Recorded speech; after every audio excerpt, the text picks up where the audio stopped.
మిత్రులకు శుభోదయం. నేను మీ శ్రేయభిలాషి జేఎస్ భవజాన్.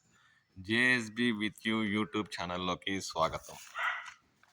ఇప్పుడు మనం చిత్తూరు జిల్లా పుల్చల మండలం కల్లూరు పరిసర ప్రాంతాల్లోని ఒక మామిడి మండిలో ఉన్నాం.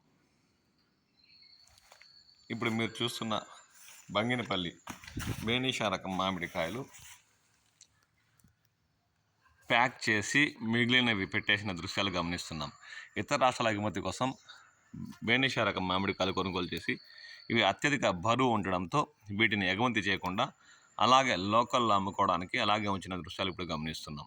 ఎందుకంటే బేనీషా రకంలో కూడా కాయ అధిక బరువు అరకిలో పైబడి ఉంటే ఇతర రాష్ట్రాల వ్యాపారస్తులు ఇష్టపడి కొనట్లేదని స్థానిక మండీల నిర్వాహకులు పేర్కొంటున్నారు.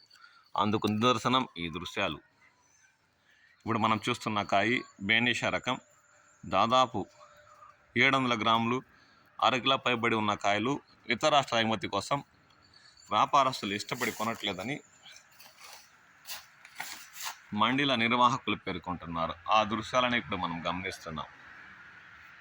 మంచి రంగు, నాణ్యత ఉన్న బరువు వల్ల ఇలాంటి కాయలు బేనీషా రకం ఇతర రాష్ట్రాలకు ఎగుమతి చేయడానికి వ్యాపారస్తులు ఇష్టపడట్లేదని మండీల నిర్వాహకులు పేర్కొంటున్నారు.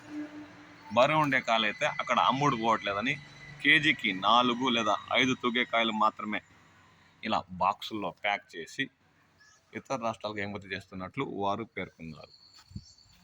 చాలా మేరకు ఇలాంటి కాయలు గ్రేడింగ్ చేసి ఇక్కడ అమ్మడానికి బాక్సుల్లో ఉంచిన దృశ్యాలు గమనిస్తున్నాం.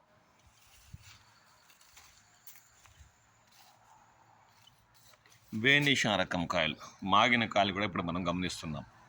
ఇవన్నీ ఇక్కడ లోకల్గా ఎవరికన్నా ఇచ్చేయాలి లేదంటే అమ్మేయాలి, అంతేగాని మా రంగు, నాణ్యత ఉన్న ఇతర రాష్ట్రాల ఎగుమతి కోసం బంగినపల్లి మామిడి బరువు ఉండే కాయలు ఇష్టపడి కొనట్లేదని, అందువల్ల అలాగే ఉంచేసే పరిస్థితి దాపరించిందని మండీల నిర్వాహకులు పేర్కొంటున్నారు.